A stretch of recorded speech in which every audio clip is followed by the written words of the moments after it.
নিজে হাতে খাটিয়েছি, এত বড় বড় শিং মাছ ধরছি মাননীয় স্পিকার, আজকাল আর নাই সার সারা, নষ্ট হয়ে গেছে সব।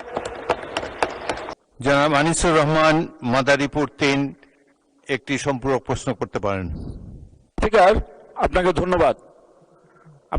আমি আপনার মাধ্যমে মাননীয় মন্ত্রীর কাছে জানতে চাই, বছরে একবার ইলিশ মাছ ধরা কিছুটা সময়ের জন্য বন্ধ থাকে।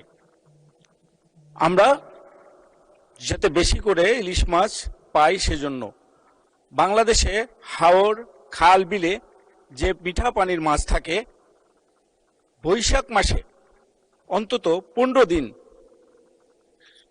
সেই মাছ ধরা বন্ধ করা যাবে কিনা সেটা মন্ত্রীর কাছে আমি প্রশ্ন রাখছি। মাননীয় মন্ত্রী। ধন্যবাদ মাননীয় স্পিকার। আমি এই মাননীয় সংসদ সদস্যকে ধন্যবাদ। এই সংসদ সদস্য মাননীয় স্পিকার জাতির অ্যাসেট হবে। এই সরকার এই মুহূর্তে যা চিন্তা করছে মাননীয় স্পিকার, এই সংসদ সদস্য অগ্রিম তা চিন্তা করে ফেলতেছে। এদেরই প্রয়োজন আগামী দিনে জাতির জন্য। মাননীয় স্পিকার, মাননীয় স্পিকার, আপনি জানেন যে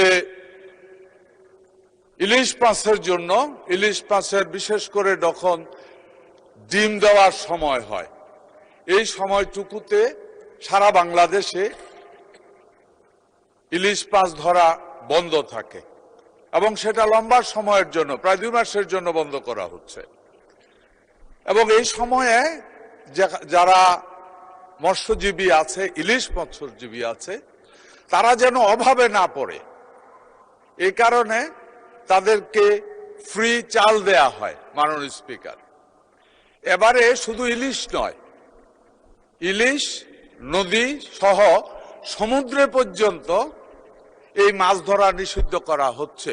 বিশেষ করে লেস ডেপথ ওয়াটার যেটা আছে, যেখানে এই সিজনে ওই জাতীয় মাছগুলি পোনা দেয় এবং তখন যদি মাছ ধরা হয় তাহলে সমুদ্রেরও বিভিন্ন জাতের মাছের পোনা ধ্বংস হয়ে যায়, নষ্ট হয়ে যায়। এই কারণে ওইটাও বন্ধ করে দেওয়া হয়েছে। উনি জানতে চেয়েছে হাওরে বা জলা মিঠা পানিতে এটা কোনো বন্ধ করার, নির্দিষ্ট সময়ে বন্ধ করার কোনো পরিকল্পনা আছে কিনা। জি মাননীয় স্পিকার, এ ধরনের পরিকল্পনা আছে এবং এই সিজন থেকেই আমরা মিঠা পানিতে, মাননীয় স্পিকার, একদিন কত মিঠা পানির মাছ আছিল, নিজে হাতে খাটিয়েছি, এত বড় বড় শিং মাছ ধরছি মাননীয় স্পিকার, আজকাল আর নাই সার সারা, নষ্ট হয়ে গেছে সব।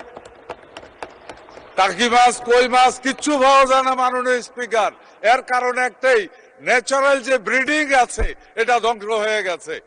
এই কারণে এই সরকার, এই সচেতন সরকার, এই কৃষক প্রেমিক সরকার, সাধারণ মানুষ প্রেমিক সরকার যেটা করছে মাননীয় স্পিকার, এখন থেকে বিলের মধ্যে আমরা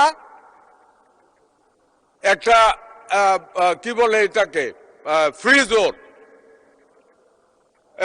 অভয়াশ্রম, অভয়ারণ্য বা অভয়াশ্রম করা হইতেছে। অভয়ারণ্য এটা জলার ভিতরে, নদীর ভিতরে, খালের মধ্যে এবার থেকেই অভয়ারণ্য করা হবে এবং সেখানে মাছ ধরতে দেওয়া হবে না। যেখানে মাদার মাছ যারা আছে তারা আশ্রয় নেবে, ডিম পারবে। আগামী দিনে বাঙালি আবার তার পুরানো ঐতিহ্য ফিরে পাবে। ডুলা ভরা মাছ থাকবে, পুকুর ভরা মাছ থাকবে। মাননীয় স্পিকার, ধন্যবাদ আপনাকে। ধন্যবাদ মাননীয় মন্ত্রী।